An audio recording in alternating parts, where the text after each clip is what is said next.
Hello guys, my name is Faraz and in today's video we are going to talk about another important topic that is a favorite topic for the SimMan stations in PLAB to UKMLA exam. So what you have to do, so this session is a sepsis station. So sepsis could be related to your chest infection, it could be related to your tummy problems, it could be related to your urine infection, it could be related to anything. Okay, so in this video we are going to discuss about the particularly urological sepsis, that is post-procedural sepsis. So any patient, male patient, aged patient coming to ED post procedure done urologically, like TURP procedure done, or some procedure done with the ureter, some procedure done with the kidneys, and they are coming to ED, they are having the fever, they are having tummy pain, and their blood pressure is a bit low, they are developing high temperature. So you have to suspect the sepsis, and any sepsis station either related to chest, tummy, urology, or any other sort of the sepsis, don't forget sepsis 6 protocol, and you have to follow the sepsis 6 protocol. Give 3 and take 3 from the patient. And let's move to the laptop screen and I will tell you everything. So once you will start the station out of your room in the PLAB 2 exam, and the scenario will be pasted on the door and you have to read that scenario.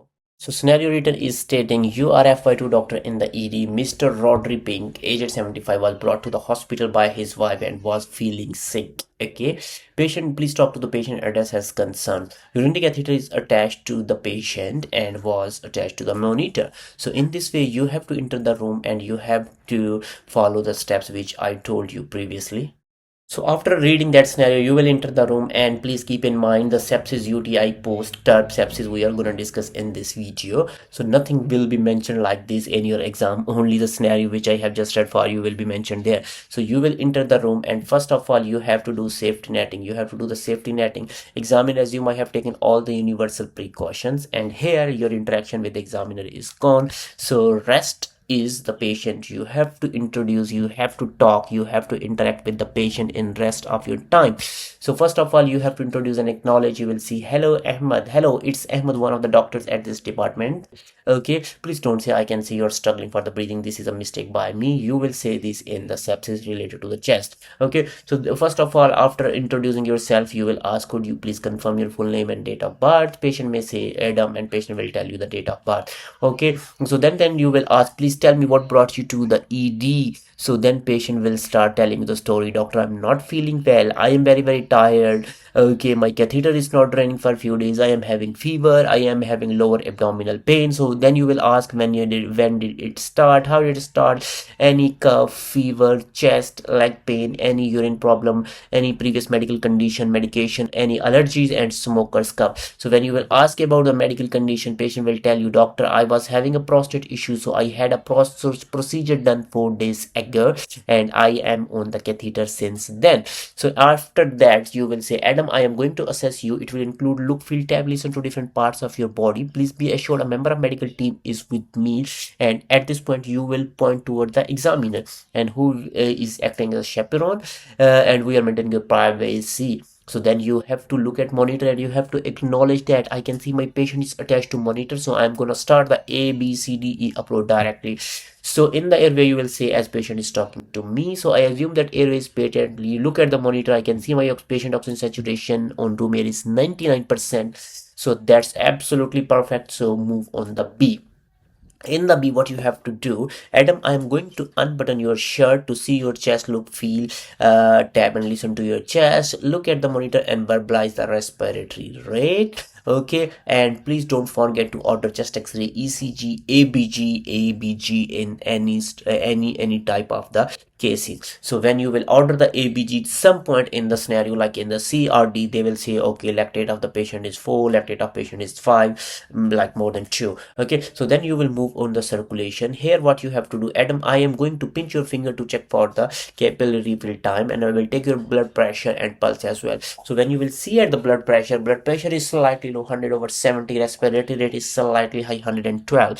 So I am going to insert 2 large bore IV cannulas into your arm, take blood for the investigations. It will include relevant investigations like full blood count, C-reactive protein, or blood culture, and you will do all type of the investigation, clotting screening, and everything. Okay, so after that what you will do, as my patient blood pressure is low, so I'm gonna start the IV ringer lactate 500 ml over the 10 to 15 minute, and I can give up to 2 liter in 1 hour if needed. Okay, so after starting the blood pressure, sorry, after starting the IV fluid, you have to ask, are you feeling okay now? Okay, then you will move forward and you have to move in the D, and you will request for the blood pressure, sorry, blood sugar, and you will request for the temperature. Once you will say the temperature, nurse will say, doctor, it's 38, 39, 40 degrees centigrade, can you move your right leg, left leg for me? And because the temperature is high here, you will say, please give IV paracetamol 1 I will give IV paracetamol 1 gram, and I will start my patient on the broad spectrum antibiotic as per my hospital protocol. And then you will reassess the patient blood pressure because you have given the fluid already. So after airway, breathing, circulation, and the D, you will move on to the E, and then you will say, Adam, I am going to look at your tummy quickly. Okay, and then you will examine the abdomen, and once you will palpate the examine, there will be mild tenderness in the suprapubic area, and you have to mention that. And then what you have to do, you have to do the private area examination as well. Adam, I am going to inspect your private area, and once you will say that, you will expose the patient. You have to say, I can see in the private area that catheter is in placed, and I will check the urine in the catheter, in the bag, sorry. So you have to verbalize that I can see there is a turbid urine, and you will send the urine for the urine dipstick and the culture. And then you have to do what you have to do, the monitoring of the urine output as well. Okay, so this is the important thing. So as I told you, patient had a procedure done, and patient is presenting now with what? Patient is presenting with the features suggestive of the sepsis, although blood pressure was slightly better. Okay, so then you will move into the plan. So in the plan, if the patient is stable, then you will say, explain the condition to and management to the patient what you have done. So you will say, Adam, actually what I am suspecting because you had a procedure done few days ago, and this is the most common presentation, most common complication of the procedure.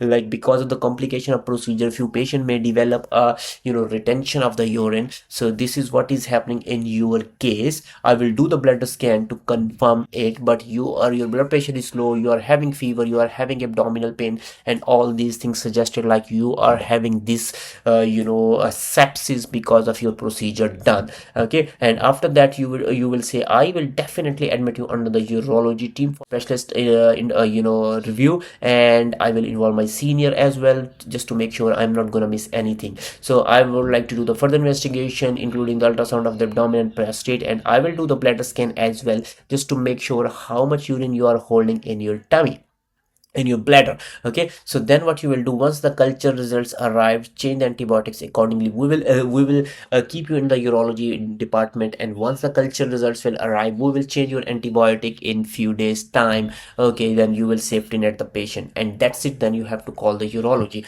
So that's a very, very simple and a straightforward case. Please don't forget to mention the sepsis 6 protocol. Give the oxygen, give IV fluid, give IV antibiotics, send the blood culture, lactate, and the urine output monitoring is very, very important. Okay, so in this way you have to do this test, this case. And like this patient, aged patient, after the procedure of the urology, coming to the ED with abdominal pain, unable to pass the urine, he's having fever, heart rate is a bit high, blood pressure is a bit low. It may be a full-fledged sepsis, or it may be a start of a sepsis as well. As in this scenario, blood pressure is not that much low, so that's this patient is definitely going in the sepsis. So you have to manage this patient as a sepsis. Okay, don't say this is the start of the sepsis, but I'm saying for your understanding, like this is a start of the sepsis. So guys, in this way you will manage this type of the scenarios like sepsis, that is UTI post procedure, that is the transurethral resection of the prostate. If you have any question, you can ask me in the comments box, or you can directly message me. Thank you very much.